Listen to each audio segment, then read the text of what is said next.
want that devil's advocate role right there. Open-minded people, right? We want people who aren't afraid to talk. Anything else that you can think of? No? Say mixture of subject matter experts, SMEs, you know?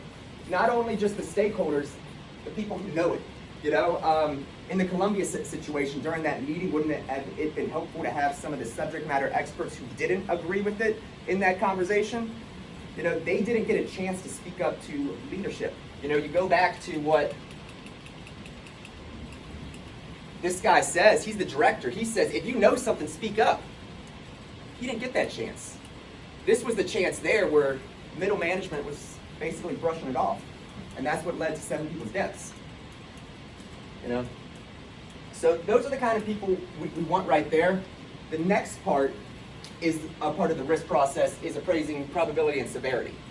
So, you know, the stakeholders of various levels should discuss each risk. So in one scenario, if a risk that you identify is not enough staff to safely complete the project, you look at this chart right here, you determine what's the probability of failure, you know? And if you're in a group with 5 people, you know, you say 2, you say 3, you say 4, you look at the chart and you come to a common consensus or you mean it.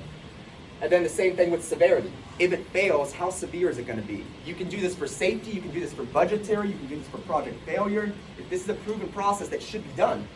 And then you times the score and that's your total risk score.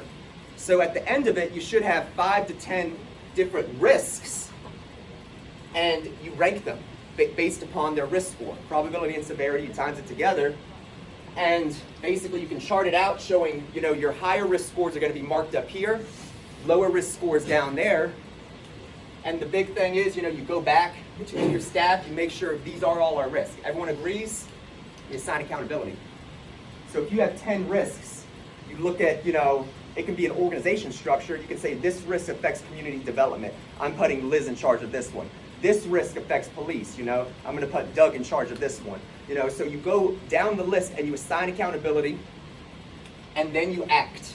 You don't act before you do this process. If you act before you do this process, there's no true actual management who's bought into the process. It's a collective group of people that no one wants to basically take the blame. And you monitor. So this is a process you determine every 3, 4, 5, 6 months, whatever works for your organization or department.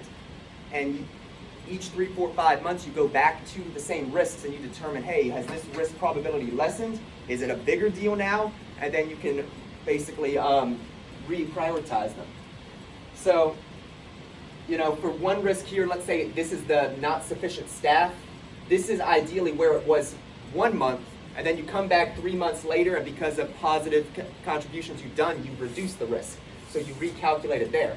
And at the end of it, you can do some chart process. You know, some people are visual learners, and it can look like this, and it corresponds to the risk board. And this is the proven process. This is what's done in the private industry, in large corporations, that's proven to work. In the public government, we're allowed to just, you know, we have that saying, if it's not documented, it didn't happen in government. Why don't we document our risks? We just sort of choose and go with the flow. You know, if this process is sufficiently done, public government can thrive. You know, so we got some catch up to do. So this is one organization's chart process. They basically, you know, while you flip it, I can say, this is our city council, this is our town manager, and these are our leadership members. Ideally, you know, under the city manager right there, he is the risk owner of everything. But in each separate division we should have risk officers who oversee this process right here, who do risk maps, prioritize risk for each of their departments. It goes up to the city manager, and then from there, you know, we give the results to the city council. And we should publish these, you know, so we can actually buy into the process instead of things just being done quietly and sort of waiting it out and just seeing the results after the fact. You know, anyone have any comments on this? Could it be done if leadership bought into it? Yeah. You know, it's a proven process. So last little 5 minutes, what I want you guys to do, sort of work with the person next to you. It can be your specific department, it can be the city as a whole, But do an actual risk map here. Identify 3 risks, for your organization. Describe the consequence if it fails, what you're currently doing to better it. Determine a probability and severity score, and then basically assign a risk owner, an accountability manager. This is a little practical application that you guys can practice it with. So just take about 5 minutes and do this. So you guys can work together right there. You guys can work there. You guys can there. You there. You guys can there.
We're so small, and we really have to show the monetary benefit.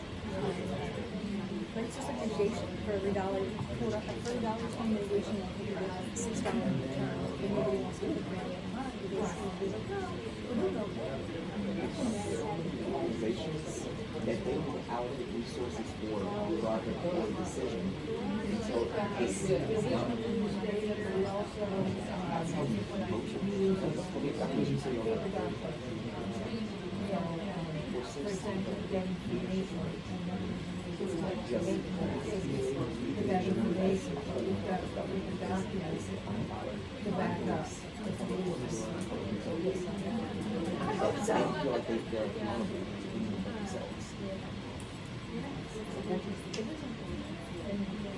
When we talk about the public events and student education and stuff like that, people may think, well, it looks bad because it's how you were saying is that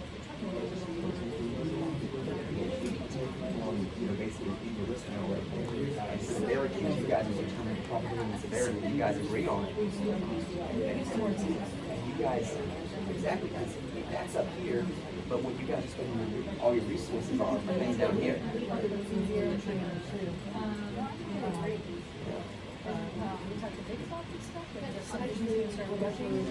think above him with Jim, yeah, because he took an ER class that this is what enterprise is going to do, and he took one. For example, on but then we also have disaster relief, disaster response.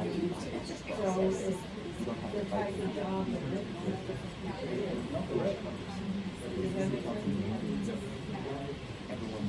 so there's a recognized training just hire online so that if there's something that we need, all of those but really, fire does it, police does this, and then it goes to the city manager, then they do collect the risk.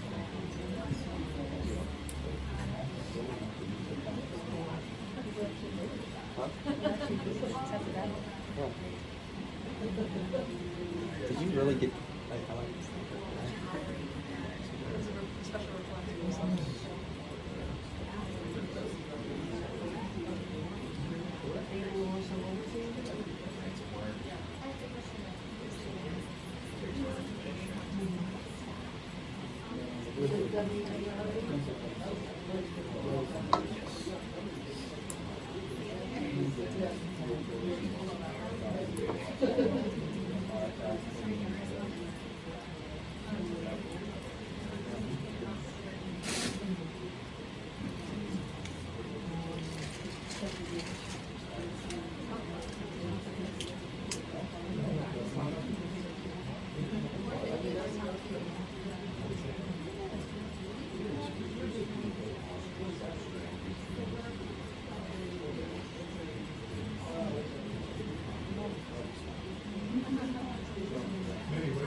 About 2 more minutes, then I'm going to have 2 people come on up and talk about theirs. What about you? Oh, yeah. So quickly,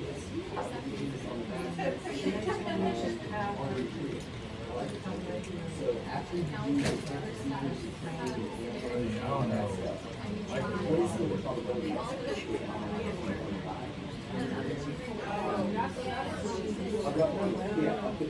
like the probability.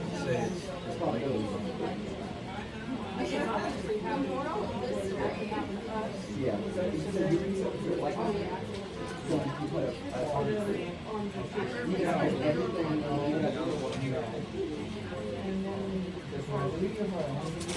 everything.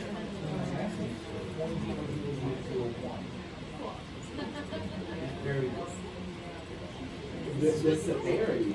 That's what it is. It's very high. So this is what goes into, while it's so important, do you want to dedicate all your resources to something that no one will like? Yeah. Exactly. Yeah, and you have to in case something happens.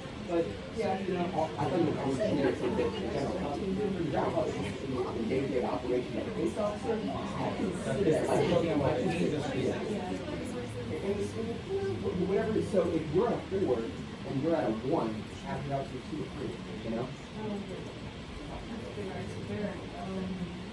Definitely 5. So then there's like 5 there. Probability times severity. So now, what you do is severity 1, you have 8 here. So then now it would be, because that's the so then it's that visual approach right there.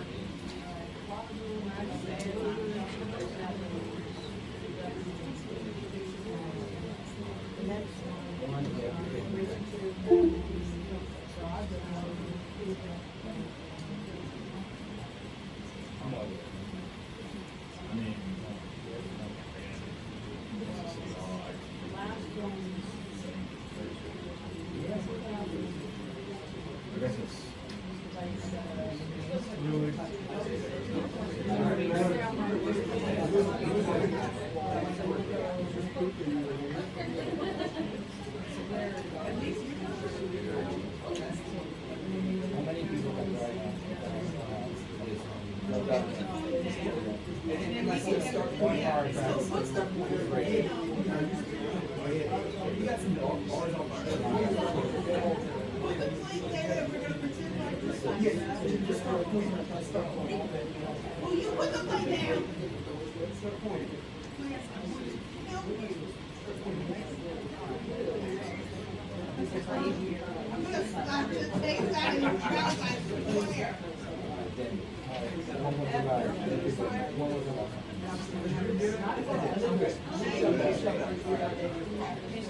right.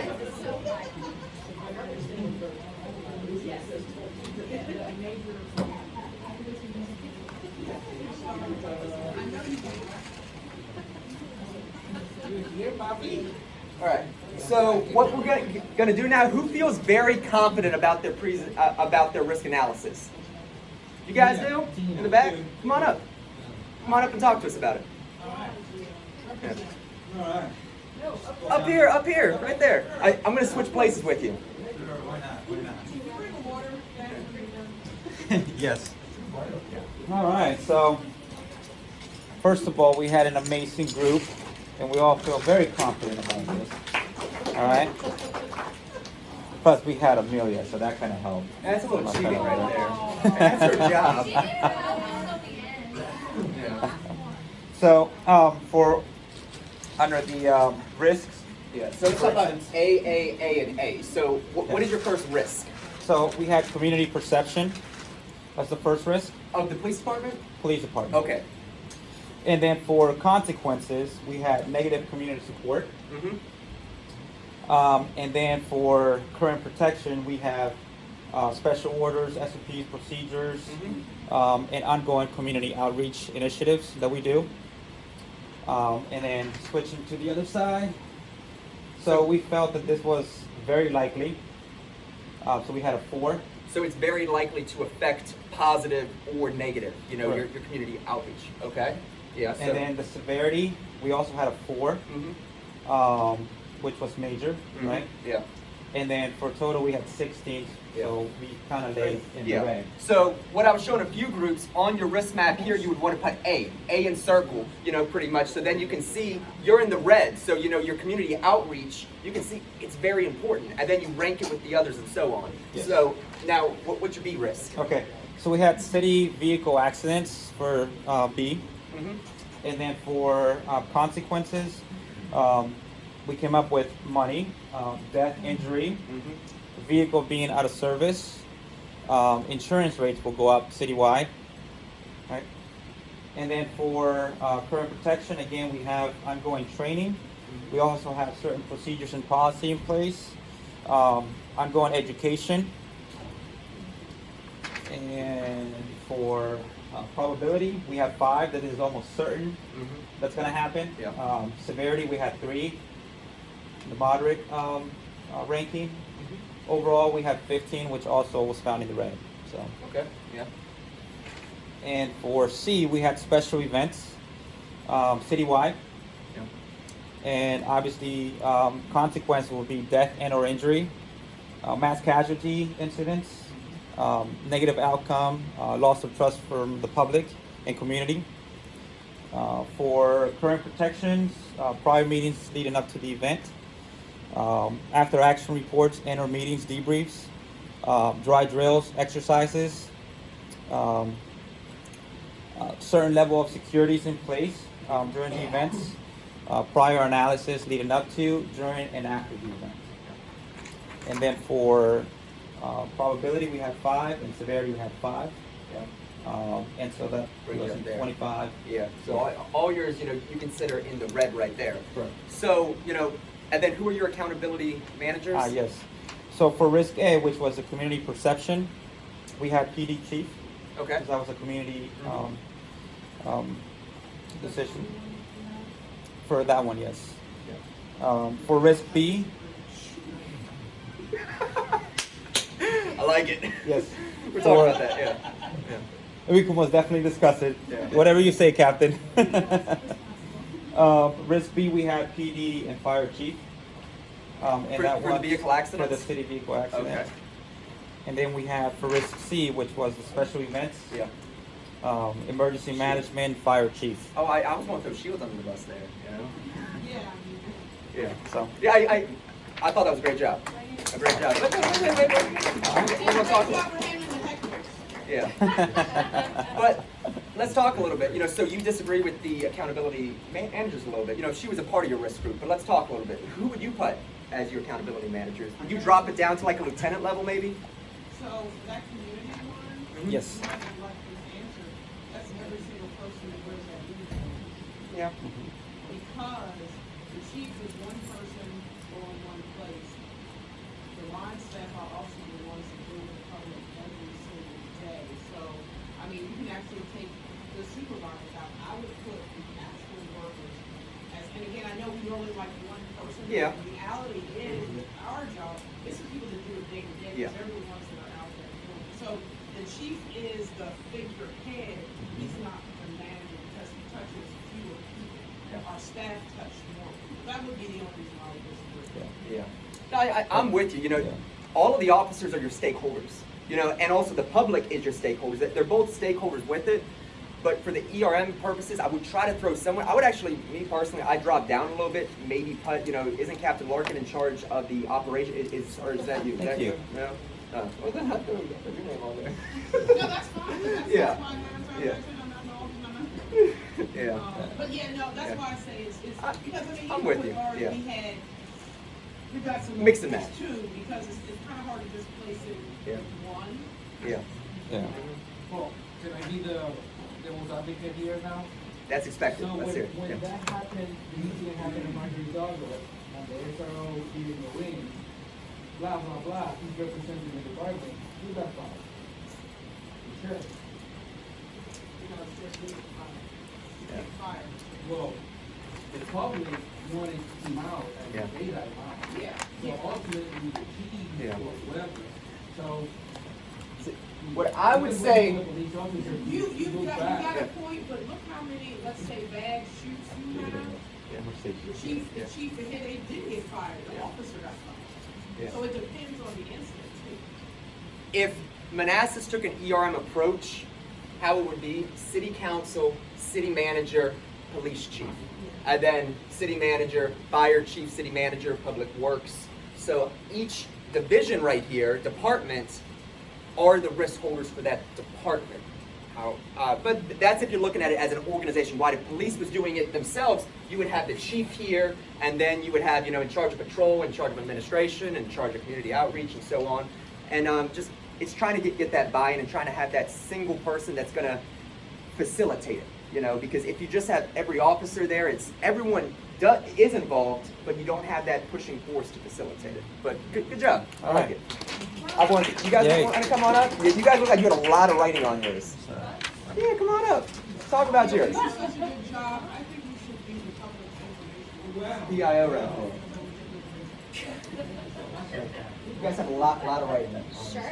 I'll go with. Oh, it's just big writing maybe. Yeah. Oh, where's it here? All right. So, did you guys do the health department? All right. So, what is your risk A for the health department? So we did the health department and then kind of specifically focused in on emergency preparedness and response. Our biggest risk, or risk A, is resource availability, so that's people and supplies. The consequences for that are that we can't operate, we can't do our job, we can't provide any health care, or ensure the public's health. And the current protections for that are we're increasing our resources in terms of hiring staff, buying supplies, we're training staff in using those supplies, and then working with partners for MOUs and MOAs and external partners just to ensure that like we can supplement our resource availability. The probability of that is a 5 right now because we were just talking about like large scale, we're activating all our clause, there's an anthrax attack. Like we need 1,500 staff members in 24 hours and that's a lot of people, a lot of supplies to get medication to like 500,000 people in Prince William County. Severity of that is a 4, and that's probably a 5, but we are at 20, so right over here in the red, just comfortably hanging out. Risk B is worker safety, because goes hand in hand with the health department. There's sick people, there's needles, worker safety is at risk. The consequences for that are illness, injuries, death, let's say. So we work on protecting that with PPE, working with law enforcement in terms of active shooters, worker safety, and then training our personnel and staff in PPE, how to remain safe, things to be conscious of. The probability of that is a 3. We said, I mean, if it's anthrax and they don't take their meds, like they're already dead. So that's a lower probability. It doesn't matter for any of us at that point. But really the probability is a 3 because we have a pretty high level of training that our staff come into every day. The SOPs we use help to protect their health as well. And the severity of that would be a 5. If something really catastrophic happened and our workforce was knocked out, then again, we can't operate. So that put us at 15 over here in the red. And then risk C was stakeholder coordination. For us in the health department, we work with City of Manassas, Manassas Park, Prince William County, State of Virginia, and then all the different departments within that. Fire and rescue, police, school board. So there are a lot of partners we work with. There's a lot of moving parts here, again, in like a worst case scenario situation. The consequences for not working together are duplication of efforts, we're not communicating, maybe the resources aren't allocated appropriately, bring it down to like chaos in one word, potentially. So there's a lot of things we do to work on that, right? Like we're on day to day, we're meeting with people, we're on committees, we're working on plans, we're updating things. The probability of that happening is a 4, again, because of the number of stakeholders we're working with.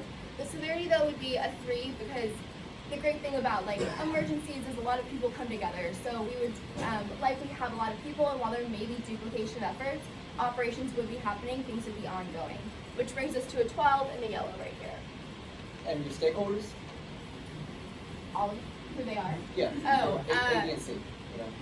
Yeah, I mean, I can list them, but like the school board, police department, fire, within all 3 of the jurisdictions that we Oh, I work said with. stakeholder. No, I'm sorry. Your accountability manager right there. Oh, Yeah. okay. Yeah. Yeah, okay, so our accountability manager for resources, it's the emergency logistics planner who oversees our resources, the availability and the plans thereof. For worker safety, we have a safety officer in the health district, and then for stakeholder coordination, our emergency, local health emergency coordinator coordinates all the stakeholders. Good job. Very good. That was an amazing job. That was an amazing job. Yeah. That's, very detailed.